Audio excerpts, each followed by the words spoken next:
സുഹൃത്തുക്കളെ നമസ്കാരം. ചികിത്സയും ചികിത്സയും ചികിത്സയും എന്ന എൻ്റെ ഈ വീഡിയോ എൻ്റെ സ്വാനുഭവങ്ങളെ അടിസ്ഥാനമാക്കിയുള്ളതാണ്. എനിക്ക് 79 വയസ്സ്, എൻ്റെ ഭാര്യയ്ക്ക് 73. അവർക്ക് ഈ അടുത്ത കാലത്ത് ഒരു കംപ്ലൈൻറ്റ് വന്നു. ഗർഭപാത്രം പുറത്തേക്ക് തള്ളി വരിക. സാധാരണ അതിനെക്കുറിച്ച് കംപ്ലൈൻറ്റ് പറഞ്ഞപ്പോൾ തന്നെ ഞാൻ തൊട്ടടുത്ത ഗവൺമെൻറ് ആശുപത്രിയിൽ ഗൈനക്കോളജിസ്റ്റിനെ പോയി കണ്ടു. അവർ വേണ്ടത്ര പരിശോധിച്ചു. പരിശോധനയ്ക്ക് ശേഷം പറഞ്ഞു, യാതൊരു കുഴപ്പവുമില്ല, ഇത് ഇപ്പോൾ ഓപ്പറേഷൻ ചെയ്യേണ്ട ഒരു ആവശ്യമില്ല, മുന്നോട്ട് പോകട്ടെ എന്ന് പറഞ്ഞു.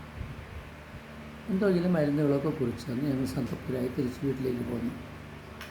പിന്നെ ഇതേ കംപ്ലൈൻറ്റ് തന്നെ എൻ്റെ ശ്രീമതി പറയാൻ തുടങ്ങി.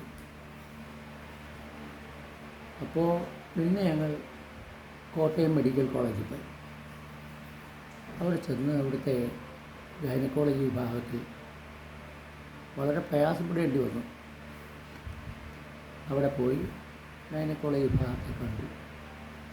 അവരും നേരത്തെ PH സെൻറ്ററിലെ ഡോക്ടർ പറഞ്ഞ അതേ കാര്യം തന്നെ പറയുകയാണ്.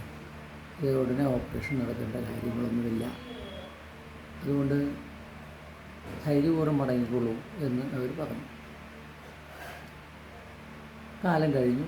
പിന്നെയും ഇതേ കംപ്ലൈൻറ്റ് തന്നെ എൻ്റെ ശ്രീമതി പറയാൻ തുടങ്ങി. ഞാൻ വിചാരിച്ചു, ഏതായാലും മെഡിസപ്പൊക്കെ ഉള്ള കാലമാണല്ലോ, ഏതെങ്കിലും ഒരു പ്രൈവറ്റ് ആശുപത്രിയിൽ ചികിത്സിച്ച് കളയാം എന്ന് വിചാരിച്ച് ഞാൻ ഒരു ആശുപത്രി തിരഞ്ഞെടുത്തു. ഇത് എറണാകുളത്തുള്ള പ്രസിദ്ധമായൊരു ആശുപത്രിയാണ്. പേര് പറയുന്നതിനൊക്കെ ബുദ്ധിമുട്ടൊന്നുമില്ല. ലൂർ എന്ന ആശുപത്രിയാണ് ഞാൻ തിരഞ്ഞെടുത്തത്. അവിടെ ചെന്നു,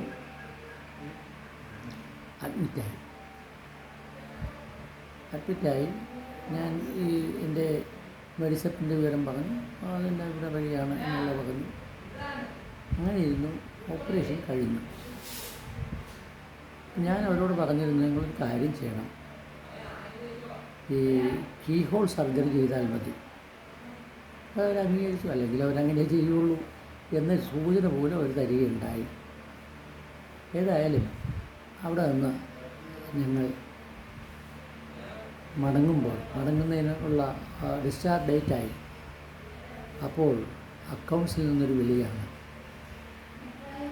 പണം അടച്ചിട്ട് വേണം പോകാൻ. അതെന്തൊരു പരിപാടിയാണെന്ന് ഞാൻ ആലോചിച്ചു. എനിക്കതൊട്ടും മനസ്സിലായില്ല. ഞാൻ അവരോട് ചോദിച്ചു, ഞാൻ മെഡിസിപ്പിൻ്റെ കാർഡൊക്കെ ഞാൻ കൊണ്ട് കാണിച്ചല്ലോ, പിന്നെന്താണ്? അത് മെഡിസിപ്പ് വരുമ്പോൾ അതിൻ്റെ അതെല്ലാം പാസ്സായി വരുമ്പോൾ കുറച്ച് കാലം പിടിക്കും. അതിന് ഞങ്ങൾക്ക് പൈസയ്ക്ക് വേണ്ടി കാത്തിരിക്കാൻ പറ്റില്ല. അതുകൊണ്ട് പണം അടയ്ക്കണം എന്ന് നിർബന്ധമായി. അങ്ങനെ എൻ്റെ മക്കൾ കൊണ്ടുപോയി പണം അടച്ചു. പണം അടച്ചപ്പോഴോ 35,000 രൂപയാണ് മെഡിസിപ്പിൽ നിന്ന് കിട്ടുക. അതിന് അവർ 1,00,000-ലധികം രൂപ ഞങ്ങളിൽ നിന്ന് വാങ്ങുകയും ചെയ്തു. ഞങ്ങൾ പോന്നു. ഏതായാലും ആ 35 എന്ന് പറയുന്ന തുക കുറച്ച് നാളുകൾ കഴിഞ്ഞപ്പോൾ, കുറച്ച് നാളെന്ന് പറഞ്ഞാൽ ഒരു മാസത്തിനകം തന്നെ എൻ്റെ അക്കൗണ്ടിലേക്ക് ക്രെഡിറ്റ് ചെയ്യപ്പെട്ടു. മെഡിസിപ്പിൻ്റെ കഥ നിങ്ങൾക്ക് മനസ്സിലായില്ലേ?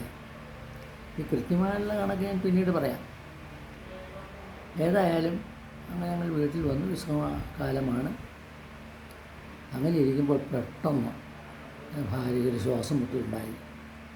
അത് കണ്ടു നിൽക്കാൻ പറ്റത്തില്ല, ആ രീതിയിലുള്ള ശ്വാസം മുട്ടലാണ്.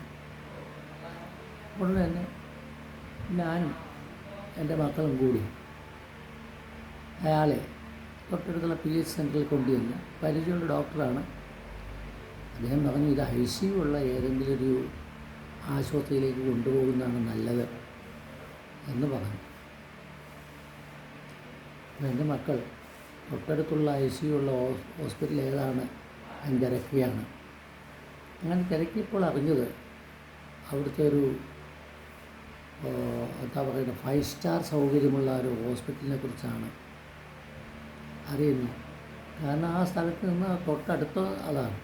ഞാൻ മെഡിക്കൽ കോളേജിലേക്ക് പോകാം എന്ന് മക്കളോട് പറഞ്ഞെങ്കിലും ഉദ്യോഗസ്ഥന്മാരായ അവർ അതിന് തയ്യാറായില്ല. ആ സമയത്ത് ഞങ്ങളുടെ ബന്ധുവായ ഒരു പൊതുപ്രവർത്തകൻ കൂടി വന്നു.